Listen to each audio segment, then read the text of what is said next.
edito, ele fica disponível no canal do YouTube. Antes de começar a reunião, eu queria fazer uns acordos iniciais, né? Eu vou pedir para todo mundo deixar o o microfone fechado, e guardarem as perguntas para o final, assim. Vou responder as perguntas no final, na verdade, né? As perguntas podem ser feitas diretamente no chat, vai jogando lá, depois a gente vai passando, lendo elas uma por uma, e responde tudo no final para não interromper a linha lógica e a gente ir acompanhando, e depois a gente pode ir complementando as reuniões no final, as conversas no final, tá? E todo mundo me escuta bem? Sim. Legal, obrigado, Mari. Bom, gente, aqui a gente vai a reunião focada, né, para falar do esclarecimento de dúvida do edital Floresta Viva, né, Florestas do Rio, que tem como objetivo a restauração ecológica e fortalecimento da cadeia produtiva nas regiões geográficas 2, 5, 6 e 8 do estado do Rio de Janeiro. Primeiramente, falar um pouquinho do Floresta Viva, né? O Floresta Viva é uma iniciativa lançada pelo BNDES em 2021, né, que tem como objetivo investir em restauração ecológica nos biomas brasileiros a partir da junção de recursos do BNDES e de instituições apoiadoras, né, o que a gente chama de match funding. Os apoiadores desse edital, junto com o BNDES, são a EGEA e o Estado do Rio de Janeiro. Aí eu queria passar a palavra para o pessoal do BNDES, a EGEA e Governo do Estado do Rio de Janeiro para poder falar um pouquinho, se quiser falar um pouquinho rapidinho da importância do edital para vocês, na estratégia, fiquem à vontade. Vera? Boa tarde a todos. É um prazer estar aqui com vocês hoje. É, Reforçando as palavras do Pablo, é uma iniciativa lançada pelo BNDES em 2021. Nós já temos aí até este momento 8 editais lançados. O edital com o Rio de Janeiro e a EGEA é um deles, né? É muito importante para a gente esse tipo de momento, como nós vamos ter aqui hoje, porque a gente entende que é importante aí a gente receber as propostas o mais alinhadas possível aos nossos interesses, aos interesses do edital. Então, para a gente é muito bom estar aqui com vocês, pedir para que vocês façam, né, todas as perguntas aí que vocês entendam necessárias. O objetivo da gente aqui é realmente elucidar o máximo possível todos os seus questionamentos acima de tudo, que vocês tenham realmente interesse em apresentar um projeto aqui para a gente, tá bom? Então, obrigada aí pela presença de vocês. Para o BNDES é um prazer estar aqui e contem com a gente. Abraço.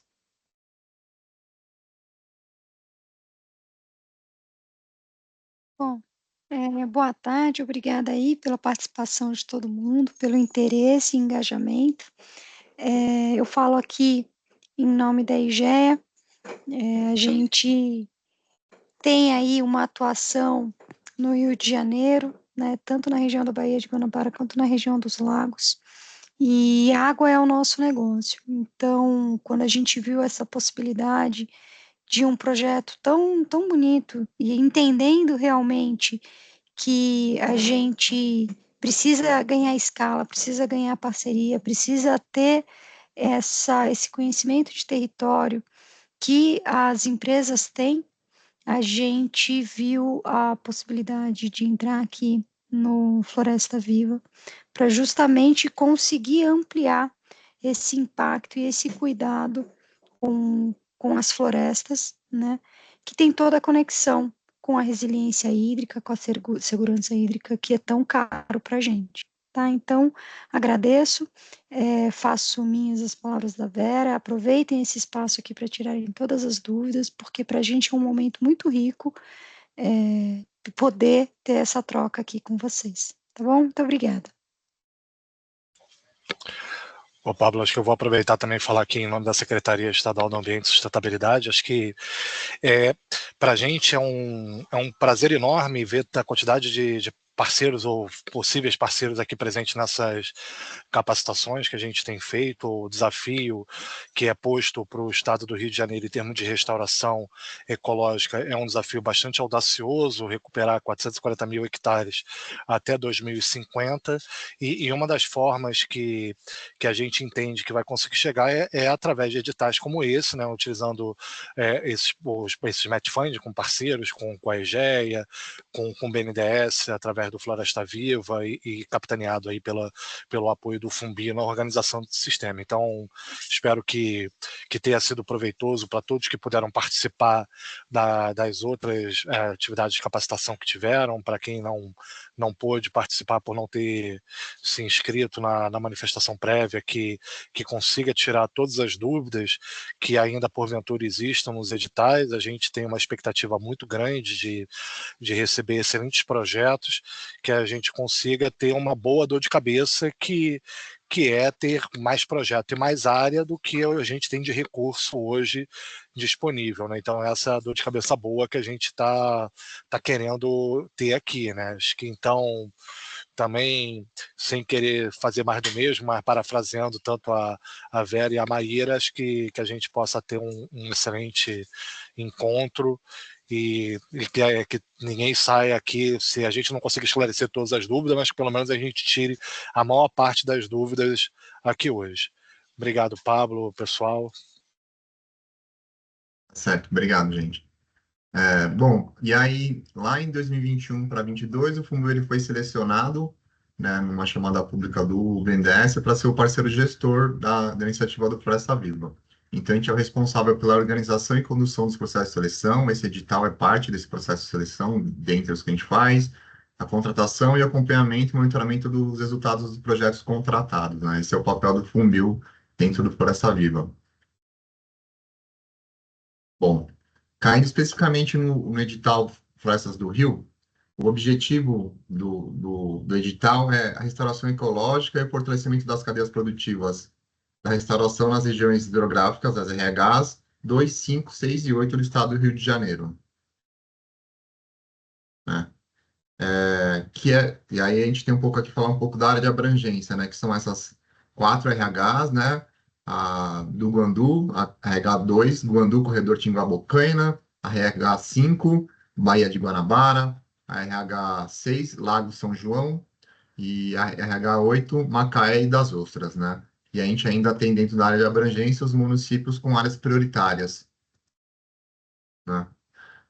Um destaque que é importante da área de abrangência é que, na verdade, que além de estar inseridas dentro da própria área de abrangência citada, né, as áreas escolhidas devem estar diretamente alinhadas às áreas prioritárias para a restauração florestal do estado do Rio de Janeiro, conforme foi definido pelas CEAs, né, a VINEA, na publicação do Atas de Mananciais de Abastecimento Público do Estado do Rio de Janeiro. Então, um documento interessante para dar uma olhadinha nessa reta final, né, que a gente tem ainda de submissão da proposta de prazo, né. O anexo H do edital, ele apresenta a lista de municípios, e o J tem os mapas com os níveis de priorização para cada RH, né. E um outro ponto importante em relação à área de abrangência, né, é que as áreas para serem recuperadas, né, acho que é um ponto importante de destacar, vou voltar nele mais para frente, elas devem estar livres de obrigações legais vigentes que exigem restauração, como os compromissos de restauração florestal ou autuações, né, que demandam compensação ambiental. E também não é permitido áreas embargadas, né, de fazer restauração dessas áreas, né, via com recursos do edital. Quais são as premissas, né, e as áreas apoiáveis para restauração no âmbito desse edital, né? A restauração com espécies nativas, né, ou com exóticas agrícolas não invasoras dentro das técnicas de restauração produtiva, né? Tudo atrelado com as determinações do INEA sobre isso, né? As resoluções relacionadas. E as áreas apoiáveis para restauração são unidades de conservação de posse de domínio público e RPPNs também, que são as reservas particulares do patrimônio natural. Áreas de proteção permanente e reservas legais em imóveis rurais de até 4 módulos fiscais, isso é um limite mesmo para as propriedades rurais. E também APP e RL de assentamento de reforma agrária é permitido. Aí esse limite de 4 módulos fiscais não existe para o assentamento, né? Porque já se enquadra diferente de propriedade privada. Territórios quilombolas de outros povos e comunidades tradicionais e terras indígenas, mas considerando só aquelas que foram demarcadas e homologadas pelo Estado brasileiro, né? Que é o limite reconhecido pela FUNAI. Caso das unidades de conservação e das terras indígenas, é preciso apresentar, no momento de submissão da proposta, as cartas de anuência do órgão gestor da unidade e das comunidades dos povos envolvidos também, né, no caso de território indígena. Quais são as instituições elegíveis, né, para esse edital do Floresta Viva, mas também para todos a iniciativa como um todo, né? São instituições sem fins lucrativos, né, como associações, fundações privadas, né, instituto, fundação, fórum, movimento, cooperativas singulares, centrais, federações, confederações, que estejam há 2 anos constituídas, pelo menos, né? Então, uma instituição que já tenha mais de 2 anos. E é desejável, mas não obrigatório, experiência com projetos de restauração ecológica na região de abrangência, né? Sobre as instituições proponentes, né? Cada proposta tem que ter uma única instituição proponente, né? Que vai ser quem vai ter o contrato com o Funbil, ser selecionada, e vai ser responsável por toda a prestação de contas e execução do projeto. Então não pode consórcio, né? Não tem outro tipo de modelagem, é uma instituição só. O que a gente permite é previsto dentro do edital que a proposta tem instituições parceiras, né? Que elas são instituições que somam ao projeto, né? Com a sua parceria. Então pode contribuir diretamente dentro, pode estar previsto na proposta, vai entrar como uma análise, né, do currículo e mas a responsável pela proposta é uma só, né? Uma proponente só. Esse edital, né? A Vera falou um pouquinho, né? A gente já tem 8 editais lançados, né? Desses 8 lançados, a gente tem 5 que já estão contratados, né? Então a gente já comprometeu mais de 160 milhões já em projetos contratados, né? Tem mais recurso ainda, né? Mas esses são os projetos já contratados. A gente tem um que já está em processo de seleção e outros 2 que estão abertos, né? Esse um no Paraná e esse do Florestas do Rio. E o Florestas do Rio é o maior edital que a gente tem lançado na iniciativa Floresta Viva, né? Ele é um edital de 60 milhões para apoiar projetos de restauração. A expectativa da gente não é um teto, né? Mas a expectativa, considerando o mapeamento que a gente fez, é de apoiar até 30 projetos, né? E aí tem uma priorização prevista também no edital, que é apoiar pelo menos um projeto de restauração, se possível, em cada uma das 4 RHs. E aí os municípios onde é permitido as áreas de restauração em manguezal está listado no anexo H do edital, né? Cada proposta ela tem que ter no mínimo 50 hectares ou no máximo 250, né? Para restauração dentro da área de abrangência. E os projetos têm duração de até 60 meses, né? Considerando que as ações de implementação da restauração vão ser concluídas até o 24º mês, para que se tenha no mínimo 36 meses de monitoramento e manutenção da restauração. Então, quando pensar os prazos, também pensar nesse mínimo, né? De 36 meses, ele que determina o tamanho que você vai ter do projeto, né?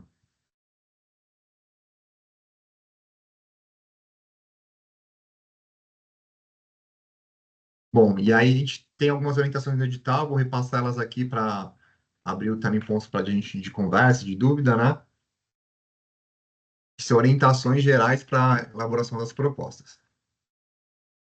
Bom, é importante quando for elaborar a proposta, informar os critérios, porque foram selecionadas essas áreas, essa pré-seleção que vocês fazem, inicial da proposta, por que vocês escolheram essas áreas, então falar da importância para a conservação da biodiversidade, como que é o toque de carbono, trazer as questões fundiárias também é importante, né? Porque garantir que sejam projetos que sejam possíveis de ser realizados. Onde tem conflito fundiário, dificilmente o projeto é aprovado porque não tem a garantia da permanência, né? E qual que é a viabilidade para restauração, o potencial de conectividade, que é um elemento importante você olhar entre os critérios de seleção, um dos pontos que é olhado quando a gente pensa na área, né, a ser restaurada. Então, é aí também, junto com a proposta, apresentar qual que é a previsão. A gente entende que algumas áreas pode ser que tenha alguma alteração depois de contratado o projeto, quando for para mobilização de fato. Mas a gente precisa entender onde a instituição está olhando, onde é que ela atua e o que que ela está pensando de área, né? Onde ela vai atuar, né? E apresentando essa estimativa diária junto com seus shapefiles, né? Mapas, assim, JPEG mesmo, mas também o shapefile é importante, todos georreferenciados. Nessa proposta inicial, é interessante trazer o histórico, os fatores de degradação da área também, tipo, a gente entender o contexto que está, a Comissão de Seleção poder ter esse aparato, né, de informação. E é fortemente incentivado que se proponham propostas onde já tem esforço de restauração.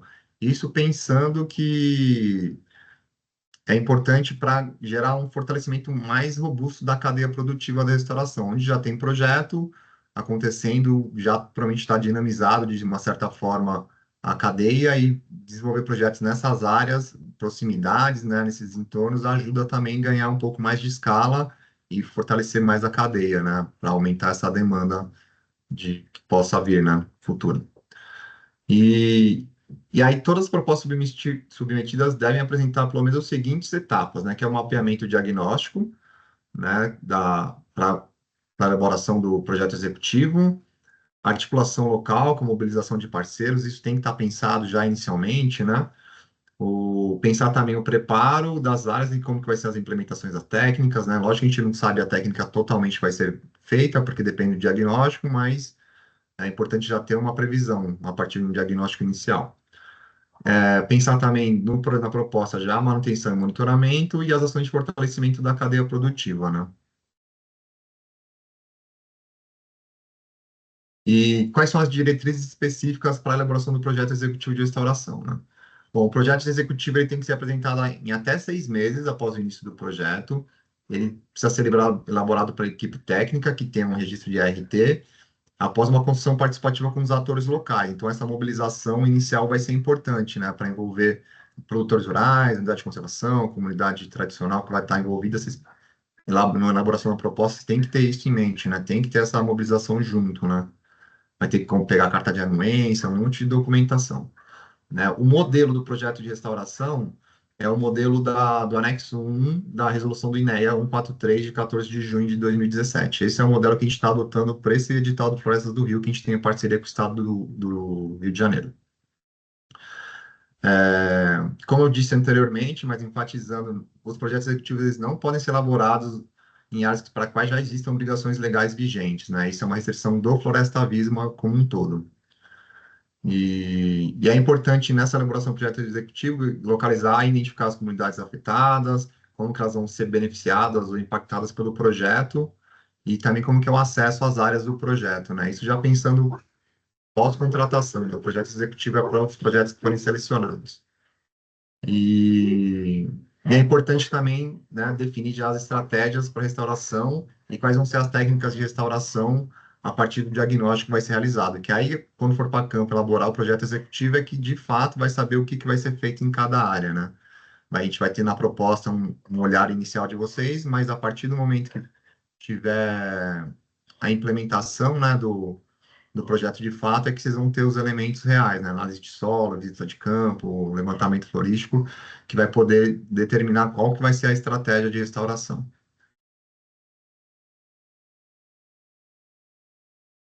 E quando começa de fato, né, a implementação, né? A implementação do projeto executivo de restauração, ele só é feito naqueles primeiros 6 meses. Tem um prazo de 6 meses para apresentar o plano.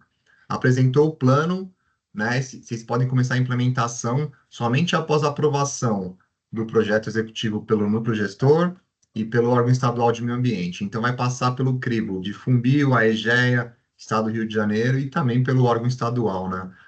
Responsável para olhar o projeto e ter a aprovação formal de fato, né? Para começar a implementação.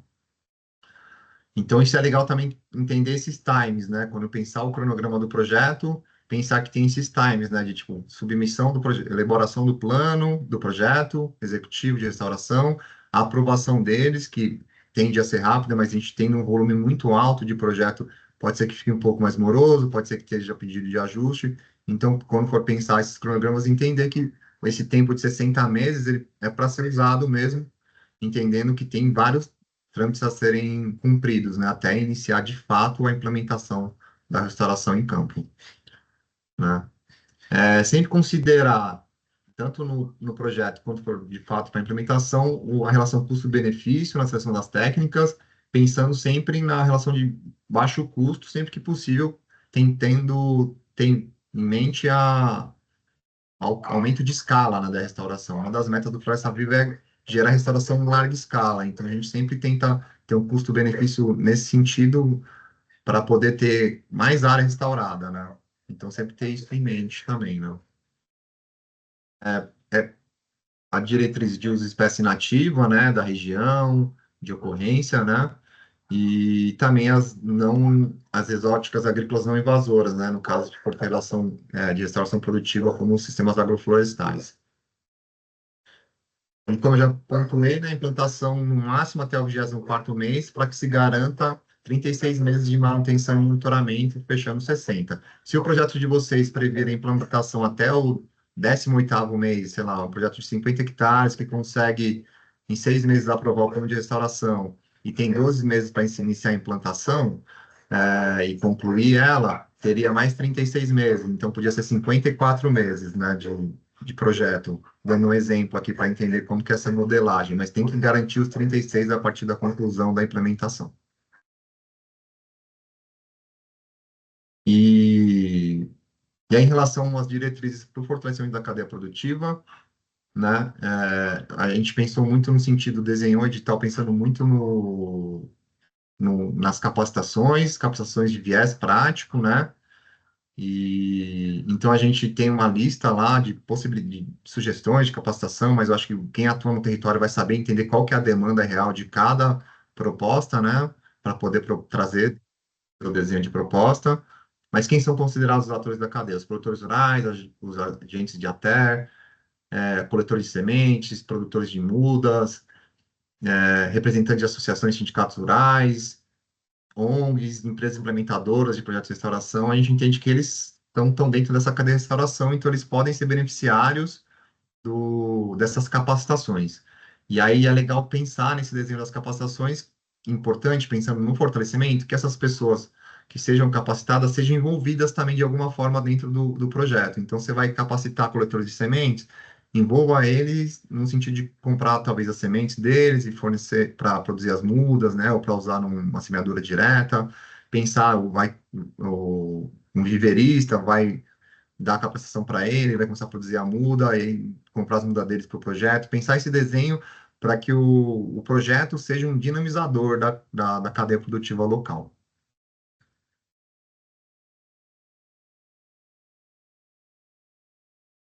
E aí, a questão da manutenção e monitoramento, mínimo de 3 anos, né?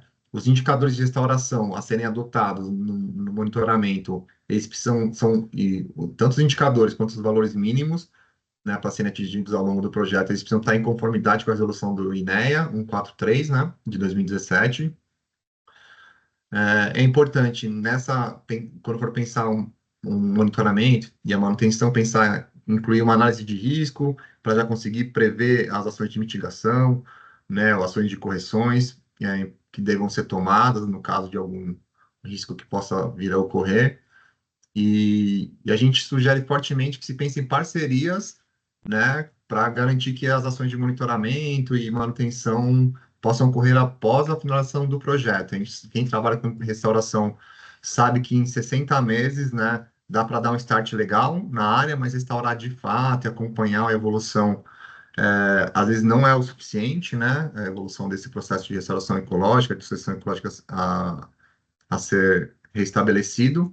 Então, a gente sugere sempre de ter uma parceria, às vezes pode ser com uma universidade, que vai desenvolver uma pesquisa de monitoramento no lugar, ali durante alguns anos, para poder ter esses dados sempre tendo coletados, saber identificar se precisa ter alguma outra intervenção pontual após o término do projeto, né? Bom, e quais são as próximas etapas e prazos, né, relacionados aqui do edital? A gente lançou o edital em 18 de dezembro de 2024, Hoje a gente está tendo essa reunião, né, de esclarecimento de dúvidas, essa reunião online. E nessa sexta-feira agora, dia 14, se encerra o prazo para envio de dúvidas por meio do portal de chamadas. E aí a gente vai tirar um monte de dúvida aqui na reunião hoje, né? Eu vi que o chat está subindo bastante, não estou conseguindo acompanhar, mas estou vendo que está vindo bastante pergunta. Essas perguntas vão ser subidas no portal, nessas dúvidas que acontecerem aqui, a gente vai subir elas no portal, mas vocês têm até sexta-feira para mandar a dúvida. Não adianta entrar no portal e tentar mandar no sábado, né? O portal automaticamente fecha o ponto, então vamos tentar tirar as dúvidas toda essa semana, ao longo da semana, ficou alguma coisa da reunião de hoje, manda até sexta, e aí esse prazo se encerra, e aí no dia 21, às 19 horas, né, 21, sexta-feira que vem, se encerra o prazo final para a submissão das propostas, né. A submissão das propostas, ela é feita via um formulário online, é um formulário com cadastro em alguma conta do Google, né, um Gmail, alguma coisa assim. Quem não acessou ainda esse formulário, eu recomendo fortemente acessar hoje ou amanhã para dar uma olhada nesse formulário, como que ele é extenso, ele tem campos de respostas escritas, ele tem campo de seleção de opção, ele tem campo para subir documentos, né, que estão todos descritos no edital, imagino que vocês já estejam organizando esses documentos, mas no formulário tem o campo específico para subir. Então, vocês precisam ter uma conta do Google para fazer esse formulário, responder esse formulário. Vocês podem começar a responder ele e ele automaticamente salva. Então, vocês podem começar a responder. Se quem já não começou a fazer a submissão, pode começar amanhã mesmo, vai respondendo as perguntas. Você pode, enquanto não fizer o envio de fato final, você pode alterar as respostas, né? Substituir arquivos. Mas depois do envio, o envio está feito, é de fato esse envio, né? Que vai estar lá, vai ficar salvo os documentos, né? Caso porventura, envia um documento errado, e aí está errada, talvez o caminho vai ser mandar de novo uma submissão, né? E de proposta é informar a gente que o que vale é a última, né? Que vocês enviaram. Isso nunca aconteceu, mas a gente avisa que às vezes é um caminho possível. E então a recomendação é essa: dá uma olhada já nesse formulário. Tiver dúvida do formulário, pode mandar também via portal de chamadas até sexta-feira, que a gente consegue apoiar vocês nesse sentido, né, de responder qualquer questão relacionada ao formulário.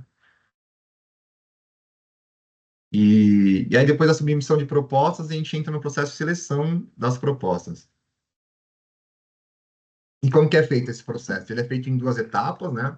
A primeira que é uma análise documental, né, que a gente olha a gerência do Funbil, do Floresta Viva no Funbil, olha se a proposta foi enviada até a data limite, se a proponente atende os critérios de elegibilidade, por exemplo, se é uma instituição sem fins lucrativos, dentre os outros, né, se for apresentado todos os documentos listados no item 16 do edital, né, então eu vou falar deles aqui em seguida, mas sempre referencia lá, tem que mandar todos esses documentos, e se a área mínima foi observada, de 50 e a máxima de 250 para restauração, né.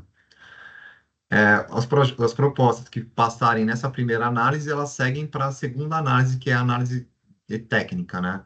A gente tem uma comissão de seleção de especialistas em restauração, especialistas em gestão de projetos, que vão analisar essa proposta, né, as propostas individualmente a partir dos critérios que estão definidos lá no edital. Então, essa comissão é formada por indicações do BNDES, da CEAS, da EGEA e do Funbil. A gente monta uma comissão e a comissão ela faz a avaliação do escopo e pontua os projetos conforme os critérios de avaliação. Os projetos que atingirem 70%, pelo menos 70% da pontuação máxima, eles são recomendados, não quer dizer que são selecionados, eles são recomendados, né? Os que não atingirem essa nota de 70%, eles são desclassificados não, são reprovados, não recomendados. E aí, a partir desses projetos recomendados, as propostas são classificadas considerando a distribuição dos recursos e projetos entre as áreas e o montante de recurso disponível do edital, né? E aí é montado um ranking pela comissão de seleção de cada proposta, de todas as propostas.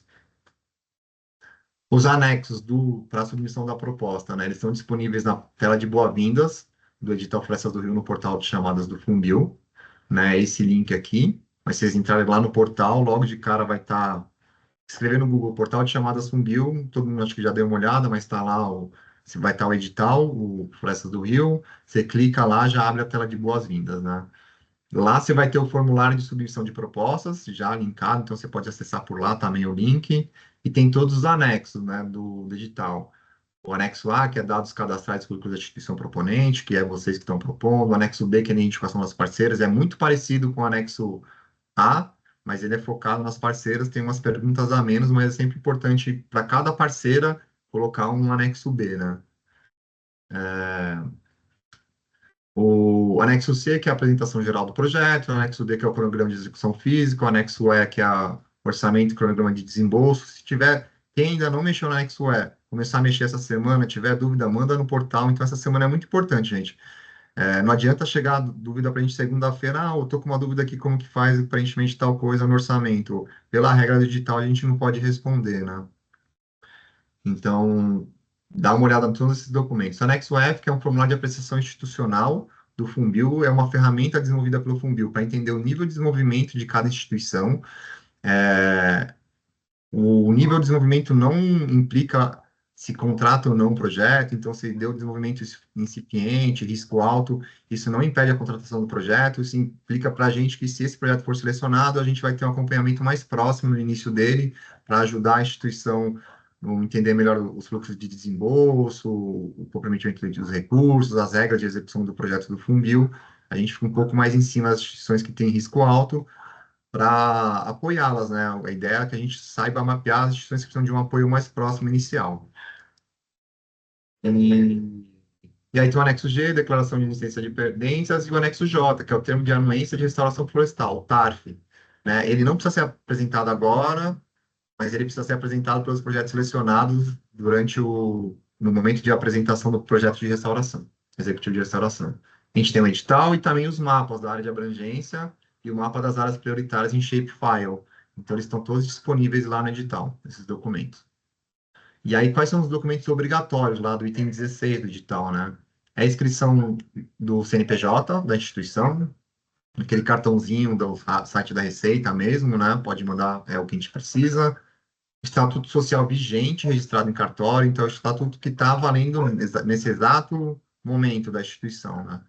E registrado em cartório, né? Ata de eleição e posse da diretoria em exercício, também registrado em cartório. Os documentos pessoais dos representantes legais, então, quem representa legalmente é o presidente, o tesoureiro, precisa mandar dos dois. É só o presidente? Beleza, é só o presidente, só manda o dele. Mas você tem mais de um. Tem algumas associações comunitárias que tem um monte de gente que representa, que é o presidente, o tesoureiro e o secretário executivo. Precisa mandar dos três. A gente precisa de todos os representantes legais, esses documentos deles. A comprovação de experiência da instituição proponente e da instituição, né, da equipe de implementação. Está descrito lá no item 9 como é que faz essa comprovação, mas é um currículo mesmo da instituição, da equipe, ele precisa estar anexo, né, com os documentos, né, a serem apresentados, isso pode estar junto com o anexo A também. As demonstrações financeiras dos últimos 3 anos, a gente pede isso, então não é só um fluxo de caixa, a gente pede a demonstração financeira mesmo da instituição. Então, ela pedir auxílio do contador da instituição para mandar esse documento para a gente nos últimos 3 anos, que seria adequado 24, se já tiver fechado, 23 e 22. Instituições que ainda não fecharam a demonstração financeira de 24, pode mandar de 23, 22 e 21. Mas sinaliza para a gente porque que está mandando, né? Faz uma anotação, algum campo que a gente entende que está sendo submetido porque não tem o de 24 concluído. E o anexo F que eu falei anteriormente. Bom, gente, era isso para falar um pouquinho, abrir esse ponto, a gente falar um pouco do edital, contextualizar a conversa aqui. E aí eu vou pedir para a Mariana me apoiar aqui na leitura das dúvidas e a gente poder ir tocando. O Felipe, você quer fazer uma fala? Pablo, eu queria só fazer um complemento, até para a gente deixar bem esclarecido. Quando você traz sobre as diretrizes e especificações sobre manutenção e monitoramento, coloca a observância da resolução 143 do INEA como ponto a ser observado nos contratos. Acho que é importante até para a gente trazer de uma experiência adquirida no passado do programa, que não apenas a gente vai observar ao que está disposto na resolução 143, mas também aquilo que a proponente colocar nos projetos executivos. Então, independente sobre o que diz a resolução, caso uma proposta venha com itens a mais ou qualquer outra coisa, isso tudo vai ser observado da mesma maneira, como parte do cumprimento do escopo hora contratada. Tá ótimo, Felipe, obrigado. Bom, vou dar início aqui às dúvidas do pessoal. A primeira dúvida é da Cleide Arruda. Ela pergunta se membros da empresa parceira podem ser contratados como autônomos, MEI ou unipessoal. Há restrições para a diretoria ou para todos? Eu não sei se empresa parceira ela quer dizer instituição parceira, mas acredito que sim, né? Eu entendi nesse sentido. Assim, a instituição parceira, ela não pode ser contratada, não pode receber recursos do projeto, né? A gente não pode, uma instituição parceira, prestar serviço dentro do projeto. No entendimento do Funbil, a instituição parceira é aquela que soma ao projeto com parceria. Contudo, mesmo não podendo contratar, essa instituição parceira ela pode ser beneficiada com itens elegíveis do edital, né? Para desenvolver as ações de restauração, ou de fortalecimento da cadeia produtiva, o que for tiver relacionado dentro do escopo da parceria dela. Então, por exemplo, se a instituição parceira vai ser responsável pelas capacitações e ela vai fazer mobilização de campo, a instituição que proponente, ela pode ofertar o carro com recursos pode alugar um carro, né, e pagar o combustível, a diária de campo, né, que pode ser com alimentação, com estadia, para a equipe da instituição parceira, né, e desenvolver a atividade. Outra possibilidade também é remunerar o profissional da instituição parceira pelo trabalho dele dentro do projeto. Então, às vezes, tem um engenheiro que vai acompanhar, um técnico de campo que vai acompanhar a implementação dos projetos, ele é da instituição parceira. Ele pode receber, o salário dele pode ser pago com recurso do projeto, mas não para a conta da instituição parceira. Paga direto para a pessoa e tem um trâmite contábil que depois o financeiro do Funbil ajuda a orientar como é que é feito. Nesse sentido, pode ter esse tipo de remuneração da equipe, né? Ou talvez um outro benefício. E só para complementar, sempre falando de parceiros, parcerias sem fins lucrativos, que parcerias com fins lucrativos não pode receber nenhum benefício desse tipo. Isso, é mais restritivo. Então, só um ponto, Mari. É importante, nesse momento, antes do BMT, entender se a instituição é realmente uma instituição parceira ou se é um eventual possível contratado futuro, né, do projeto. Então, se você vai ser um prestador de serviço do projeto, ele não entra como instituição parceira, o currículo dele não é avaliado junto com a proposta, né? Eu acho que esse ponto é importante estar claro, né, para não fazer essa confusão, porque isso pode atrapalhar no processo de seleção, se a gente identifica alguma coisa que não está batendo, né? Uma outra pergunta feita pela Cleide é como fica a autonomia do aporte financeiro de empresas parceiras? Elas podem contratar serviços terceirizados e oferecer como parceria? É como se fosse uma contrapartida, é isso? Você teve esse entendimento também, Mari?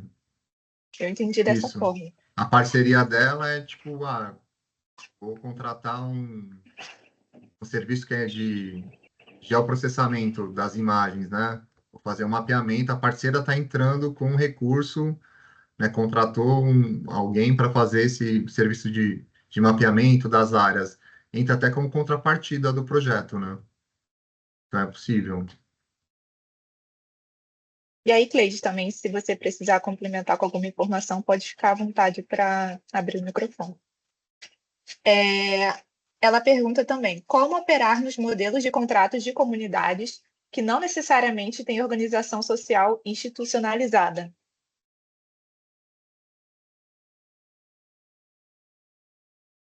No sentido, acho que de contratar as pessoas para executar trabalhos, né? As pessoas que a gente sugere, assim, tem 3 modelos de contratação previsto, né, dentro das despesas lá, que é contratação CLT, quando a gente prevê que você entende que tem um vínculo que vai ser permanente durante muito tempo, que vai se enquadrar como CLT, você enquadra essa contratação como CLT. Você vai contratar uma pessoa jurídica, contratação PJ, né? Aí você tem a modalidade de serviço e consultoria, mas eu acho que nesse sentido, vem no sentido de serviço, prestação de serviço PJ. E outra possibilidade de contratação prevista é serviço pessoa física, né? Então, a instituição pode contratar um prestador de serviço pontual para desenvolver alguma atividade que não vai gerar vínculo empregatício, como prestação de serviço pessoa física. Eu acho que talvez seja nesse tipo de enquadramento. A instituição tem que fazer uma análise para ver qual que se enquadra, né? Se é uma contratação de longo prazo, né? É contratação com frequência para desenvolver a mesma atividade, com hierarquização, né, do trabalho, tem que entender se isso não se enquadra como CLT. Se a instituição entende como se enquadra como serviço de prestação de pessoa física, aí faz esse enquadramento. Acho que seria uma possibilidade. Então, você tem essas três opções no modelamento. E aí é sempre importante lembrar do RPA, no caso da pessoa física, né?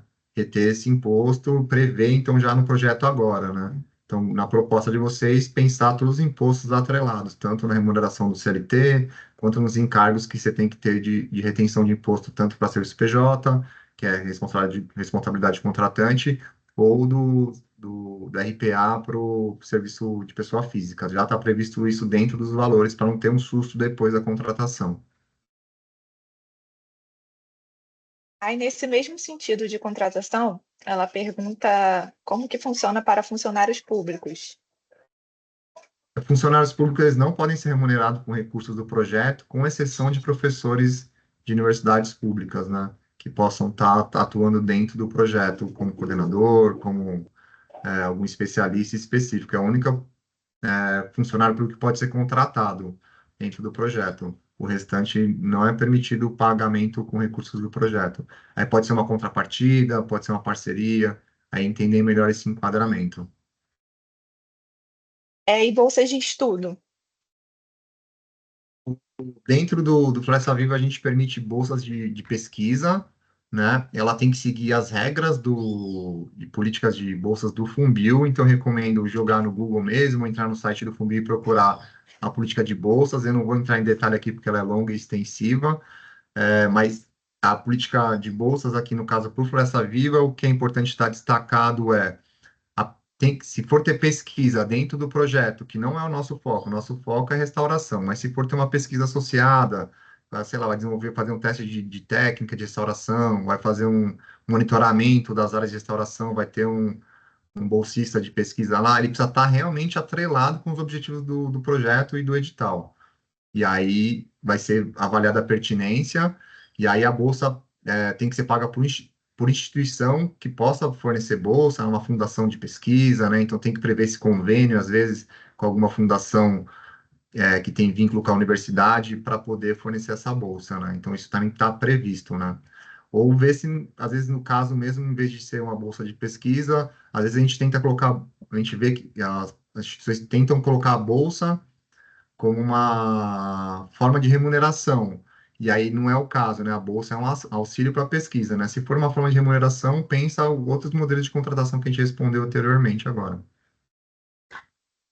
Isso, eu coloquei aqui no chat o link para a política de bolsas atualizada. Aí, em complemento, vale lembrar que quando a instituição já é uma fundação, a contratação do bolsista é muito mais célere do que ela ter que contratar uma fundação para fazer a contratação do bolsista. Então, tem esse ponto importante também.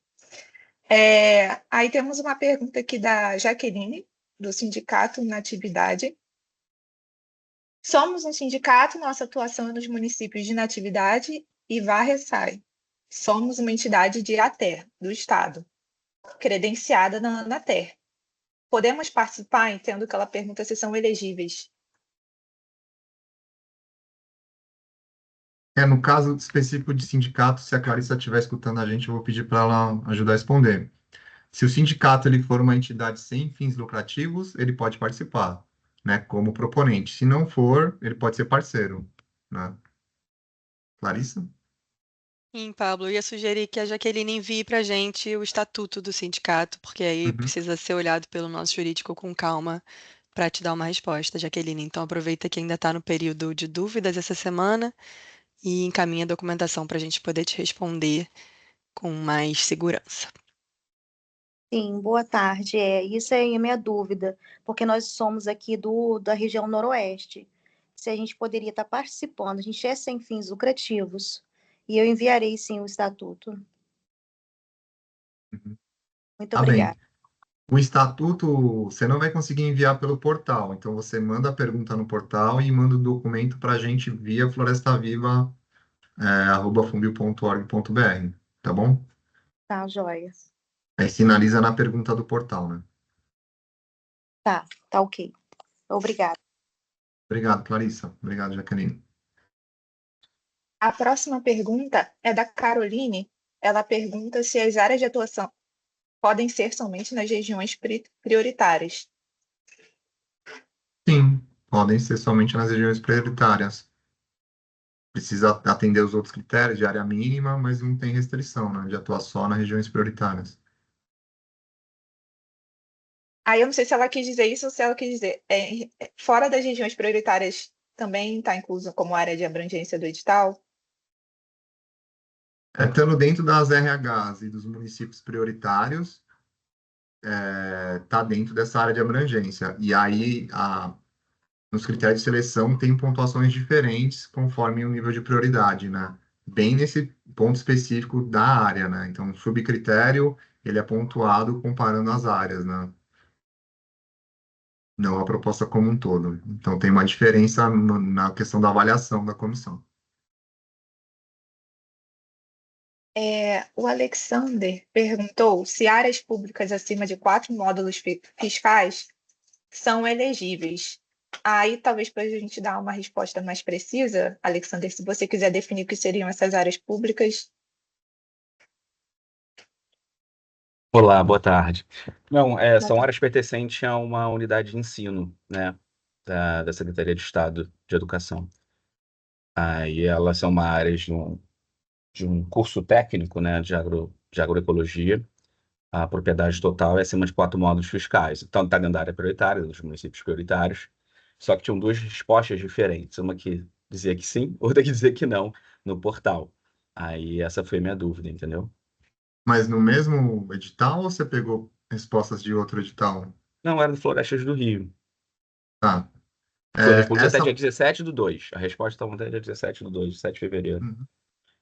Tá. Que uma estava respondendo que não poderia, e outra respondendo que, assim, que essa limitação era exclusiva para áreas privadas.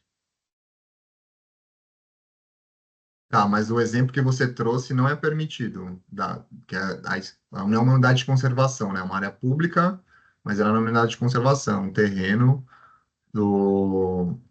acho que no sentido do enquadramento, né, do olhar da gente, da modulagem fiscal, ele se enquadra dentro das propriedades rurais, né? Pela que eu entendi da pergunta. Então, não é uma área elegível.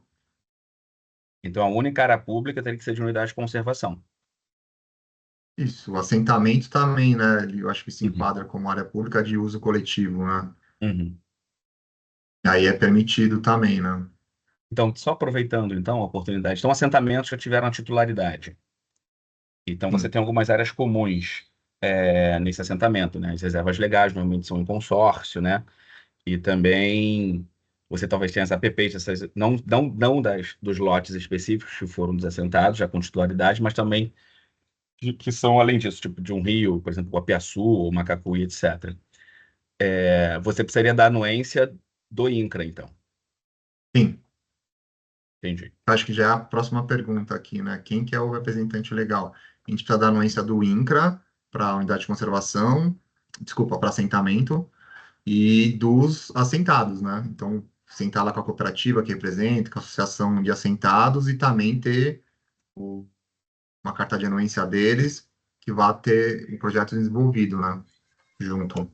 Ô Pablo, para complementar, tem o ITERJ aqui também no Rio de Janeiro, que tem alguns assentamentos que Boa. são titularizados por eles, então ou o INCRA ou o ITERJ, a depender de quem é o responsável pela O titulação. órgão responsável, sim. Obrigado, Felipe. A Lívia pergunta se vamos compartilhar a apresentação. O PPT não compartilhado, mas a reunião vai ser disponibilizada amanhã no canal do YouTube. Se não for amanhã, no máximo quarta-feira, porque envolve outras equipes do Funbil, né? Mas hoje mesmo a gente já solicita para eles subirem, eles têm um tempo de até 2 dias para subir no canal do YouTube a apresentação. Aí você pode voltar e olhar ali os slides que tiver dúvidas específicas. O Luiz Otávio pergunta se pode realizar menos de 50 hectares em uma cidade e o restante nas demais. Sim, Luiz, a área de restauração não precisa ser contínua. Você pode ter vários polígonos de restauração em diferentes municípios dentro da área de abrangência, né? Aí você pode compor conforme tiver sua área de atuação. É lógico que é importante pensar na logística e nos custos associados de ter pequenos polígonos espalhados, pulverizados. Mas pode ser em um município e em outro, pode ser em 3, 4, precisa só estar dentro da área de abrangência. A Cleide pergunta qual é o prazo para a socialização dos resultados do edital. Cleide, a previsão é um prazo estabelecido porque depende de um fluxo grande, né, de processos, né? A gente está esperando mais de 30 propostas, né? Existem vários processos de análise, né? O BNDES mesmo, como o recurso é do Fundo Socioambiental do BNDES, ele passa por um processo de análise interno do BNDES, isso também tem o seu tempo a ser tomado, tem o tempo da comissão de seleção, mas a expectativa da gente é que os resultados sejam feitos, né, no segundo semestre desse ano, né, de 2025.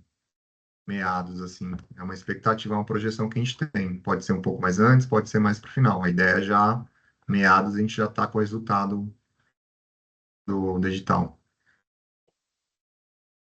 O Alexander pergunta se é possível alguma forma de remuneração pela terra, área disponibilizada, não como uma compra ou aquisição, mas, por exemplo, como um arrendamento. Acho que no sentido de pagar pro proprietário para usar a terra para restauração, não é Alexander, permitido. se quiser Isso, complementar. Exato, assim, eu acho que subentendido não, né? Mas só que não está expresso, né? Então pode ser que algumas pessoas, algumas instituições possam estar com essa dúvida, né? Que uma forma de você convencer no processo de mobilização é responder algumas perguntas como que eu ganho com isso, né? Muitas dessas áreas de restauração estão em áreas privadas, essas áreas públicas, dentro de unidades de conservação, são cada vez menores.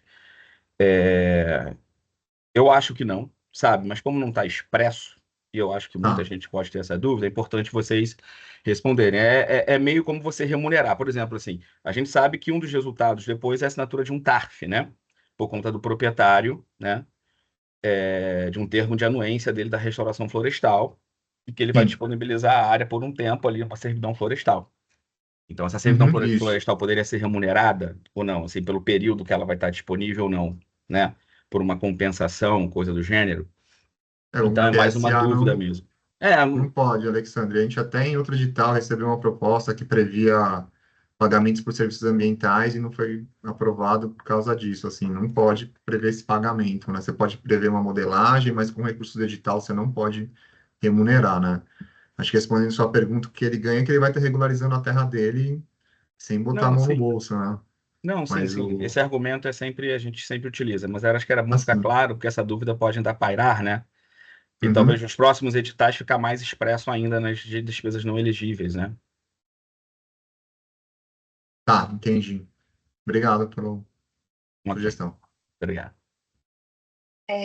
A Caroline pergunta se para a capacitação é necessário certificar os atores locais. Ela faz essa pergunta devido à necessidade de registro do curso no MEC. Acho que, assim, Caroline, não sei se eu entendi bem sua pergunta, né? Mas as capacitações que a gente propõe não necessariamente precisam estar... Se é um curso registrado no MEC, não que seja proibido, né? Não seja permitido, mas o que a gente espera são capacitações desenvolvidas, às vezes, por um agente de ATER ou por um técnico da equipe que tem esse viés prático, né? Então, não precisa ter um certificado, um diploma no final, mas eu acho que isso é pensando na mobilização dos atores, é interessante, né? Ele receber um certificado, acho que ajuda até a mobilização, né? Que ele fez aquele curso, que ele aprendeu a produzir muda, ou coletar semente, ou identificar planta, qualquer outra técnica até para a pessoa conseguir se inserir, né? Mas não precisa ser um curso registrado no MEC. O Alexander ele levantou um ponto sobre a plataforma de envio da proposta ser a mesma da segunda chamada do programa Florestas do Amanhã. E falou que essa plataforma tinha uma limitação do tamanho dos arquivos. Isso seria sanado para essa chamada?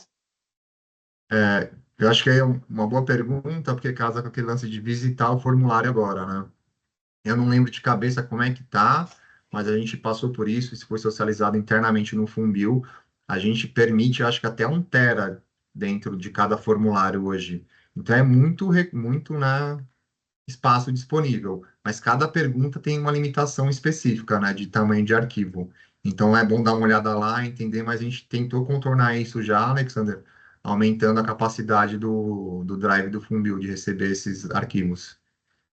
Aproveitando, é porque a gente submeteu na outra vez e, na verdade, tinha o currículo de todos, né, que vão participar, pelo menos todos que você tinha o currículo naquele momento, que você pôde apontar na proposta os não contratados. Por exemplo, assim, os reflorestadores, encarregados e outros, né, atores que participariam, outros profissionais.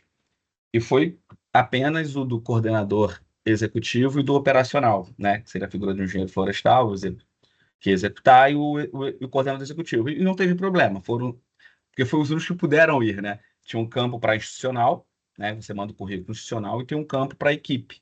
E nesse campo de equipe só dava para mandar o desses 2 profissionais. Não suportava os outros.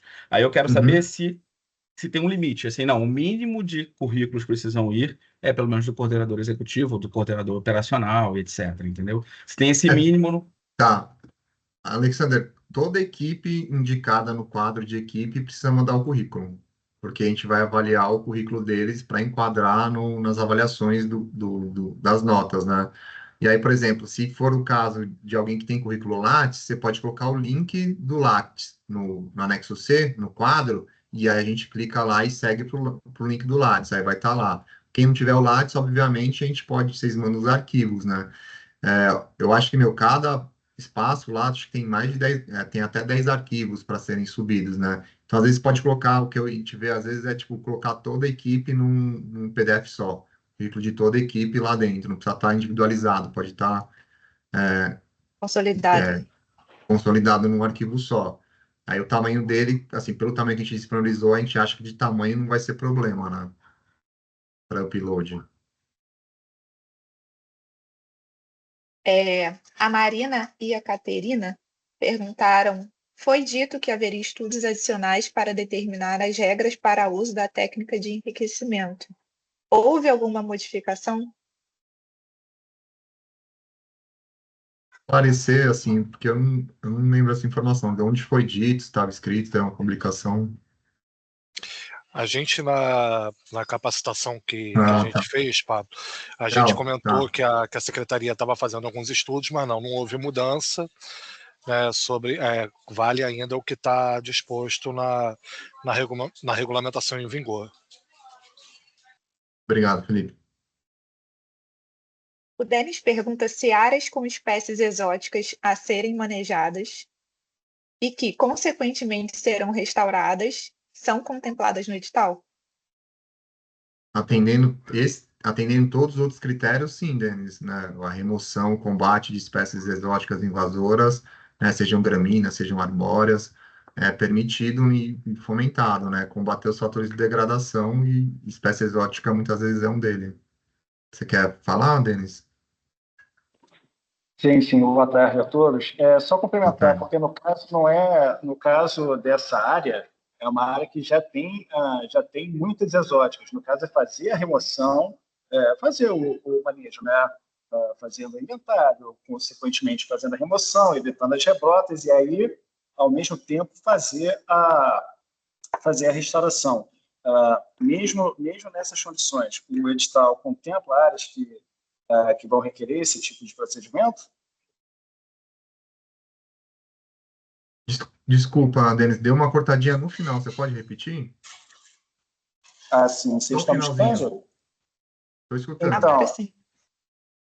Então, essas áreas que, porque não é o controle assim de exóticas que podem vir, não, elas já estão na área. A Sim, gente, sim. mesmo assim, essas que já estão na área e são assim exóticas que já têm até caule, não digo nem de gramíneas, já são árvores mesmo, em alguns Uhum. casos, apesar de serem Sim. exóticas. Arbóreas, Para né? esses casos, Uhum. isso, já são arbóreas. Nesse caso, vocês também contemplam essas áreas? Sim, não tem restrição. Por exemplo, não sei se é o caso da área que você está, mas tem muita área que tem pinos, o Eliote lá, né? E ele é super no fator de degradação, porque ele, cria uma serrapilheira que não nasce nada, pode prever o combate dele. O ponto é, qual que é o custo disso, né? Isso também, remover espécie lenhosa, ele aumenta o custo, então vocês têm que fazer muito bem essa modelagem. É permitido, estando dentro das áreas, né? Permitido digital, PP, reserva legal, de até 4 módulos fiscais, o assentamento, unidade de conservação, essas coisas. Então, é permitido esse combate aos exóticos que já estão na área, sejam as gramíneas ou arbóreas. Pode retirar, mas isso tem impacto no orçamento. Então, fazer esse bom casamento para você conseguir alcançar a escala com um custo-benefício adequado, né? Mas sim, é permitido. Ah, ótimo. Obrigado. O Jairo fez uma pergunta, ele fez um contexto aqui falando que eles vão trabalhar em áreas de manguezais, com bastante atuação de pescadores, e a dúvida é se o pescador só poderia participar se fosse contratado via CLT. Já eu acho que casa um pouco com a resposta que a gente deu anteriormente. Vocês têm que entender como que seria feito o mais adequado. A gente tem 3 modelos de contratação: serviço PJ, serviço PF, é, contratação pessoa física, contratação pessoa jurídica e via CLT. Acho que tem que entender o enquadramento de cada que faça mais sentido, né? Para a associação, para os pescadores, essa modelagem vocês que têm que construir. A gente não tem como falar para vocês faz isso ou faz aquilo. A gente pode colocar quais são as possibilidades e vocês fazem esse enquadramento, buscando o que é o mais seguro para vocês, né, com a instituição e para os trabalhadores que terão envolvido, os pescadores, né? Que eu acho que no caso, às vezes, recebe, por exemplo, seguro defeso, se recebe alguma contratação, pode perder esse seguro, né? Então, isso precisa ser olhado, né? Eu vi que você levantou a mão, Jair, quer complementar? Então, a nossa colocação é essa, porque a gente já faz uma área de reflorestamento por outro edital, também participamos já de chamada do Fumbi, inclusive estamos em uma, então a gente sabe, conhece a dificuldade, então, assim, fica a ideia para os próximos editais, para a questão da inclusão, né? Porque nenhuma dessas formas de contratação cabe o pescador. A gente, inclusive, em outras chamadas de Floresta do Rio, a gente teve vários pescadores que perderam direitos porque foram Sim. participar do reflorestamento. E, Uhum. assim, a gente não vê reflorestamento de mangue sem a participação do Sim. pescador, entendeu? Então, de cara, a gente já está meio que excluído dessa chamada do projeto. Jair, eu acho que é um ponto que é debatido internamente do Funbil, né? Porque a gente não tem só o caso com os pescadores, mas eles têm comunidade tradicional, que também recebe algum auxílio, né? E do governo, e aí quando recebe algum pagamento, né? Com uma emissão de nota, perde o benefício. Isso é uma questão que a gente debate internamente, né? Como resolver isso, mas a legislação vigente não permite que a gente faça um pagamento sem ter uma comprovação, né, fiscal para um prestador de serviço. Então, a gente também precisa atender essa legislação, né? Então, os fomentos que a gente fazem, né, os apoios que a gente dá, o recurso que a gente opera para vocês, precisa cumprir essa mesma lei que a gente tem que cumprir. Então, é uma questão que a gente debate, mas a gente também não achou solução e é uma questão que já é antiga, né? Acho que assim, não cabe aqui para essa discussão da gente, mas é um entendimento maior do governo que dá o benefício e não cancelar esse benefício se o trabalhador, né, está atuando em alguma outra área, né? Então, dentro do que a gente pode fazer, a gente faz, né? Mas não tá, a gente não pode tirar essa obrigatoriedade. né? Senão a gente estaria descumprindo uma regra, né? Uma lei federal. É verdade, perfeito. Minha dúvida era só essa mesmo. A gente, Uhum. assim, participa de um edital da Petrobras, a gente consegue participar de boa. Mas a Sim, forma de contratação é outra forma, mas isso, dessa eles forma aí, permitem como se fosse inclusive, diária, né, Jairo? A não, gente ele não permite uma diária, né? contrata a instituição, eles contratam a instituição. E assim, o pescador ele perde inclusive a aposentadoria se ele participar uma vez, entendeu? Como segurado especial. Então é algo que muito sério. Tá, então, mas, por exemplo, se tem uma instituição que representa os pescadores, que tem um CNPJ, e esse CNPJ tem um KNAI que permite esse tipo de, de atividade de restauração, né, de campo, de trabalhador rural, vocês podem contratar a associação, seguindo as regras, né, de contratação, lançamento de especificação técnica, essas coisas. Então, se tem um CNPJ que já permite, né, dentro do KNAI dele, esse trabalho, vocês podem seguir esse caminho. Isso a gente não restringe, né? Porque aí vocês atendem também tudo que é feito, Ah, né? perfeito, perfeito. Dessa forma a gente já trabalha hoje, inclusive. Pessoal, só um ponto antes de a gente seguir para as próximas perguntas. A gente já passou 10 minutinhos, ainda tem umas perguntas, então vou encerrar nas perguntas que estão aqui no chat já, e aí a gente finaliza o encontro de hoje, já já, tá bom? Pode Faltam seguir, poucas Mari. perguntas aqui, Pablo. Ah, tudo bem. A Marina e a Caterina falam que no edital incentiva-se que as propostas priorizem, quando possível, a técnica de condução de regeneração natural e que não ultrapassem em 20% do total de áreas com técnicas de plantio adensado. E aí, elas questionam que parâmetros serão usados para ser considerado um plantio adensado. O que ó, primeiro ponto é uma recomendação, né, Marina e Caterina? É uma recomendação, não é uma obrigatoriedade do edital, né? A gente recomenda porque a gente entende que o que a gente tem observado é que essa modelagem gera uma relação custo-benefício melhor para os projetos de restauração, conseguindo ampliar a escala. Por isso que a gente pôs isso nos editais, a partir do momento que a gente teve esse entendimento, mas é uma sugestão, se o projeto de vocês prevê plantio em área total, bora, né? E aí as técnicas de plantio adensado são as técnicas de plantio em área total, né? Aí vai variar um pouco para cada fitofisionomia, né? Tem área que vai ser 1.660 mudas por hectares, né? Aí vai depender um pouco do diagnóstico. O manguezal vai ser outro adensamento, então é entender um pouco cada contexto ecológico para a gente entender. Mas o que a gente entende nesse sentido de técnicas de plantio adensado, né? São áreas de área de plantio total, em área total, né? Uhum. Aí, Pablo, as duas próximas perguntas elas já foram respondidas. Uma delas é que pergunta se professores podem ser contratados, né? Então, foi a mesma pessoa que perguntou sobre funcionários públicos, eu acredito que já tenha sido respondida. E a Ah, outra é a própria pessoa alegou que já foi respondida, que é a questão de a possibilidade de áreas fracionadas. Então, essas já foram. E aí temos uma última pergunta do Luiz Otávio, que é: qual o máximo de plantio total que é permitido por projeto? não tem limitação, né? Acho que eu respondi um pouco passando aqui nessa última pergunta.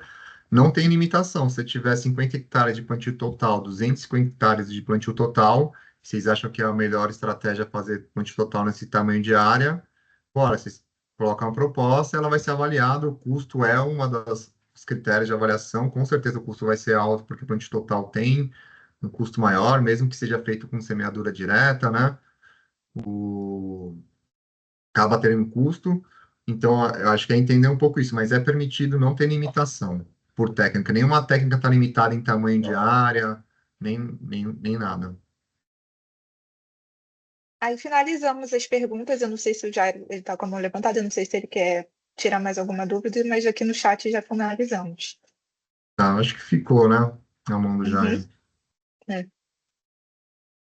é isso. Tá certo. Obrigado, Mariana.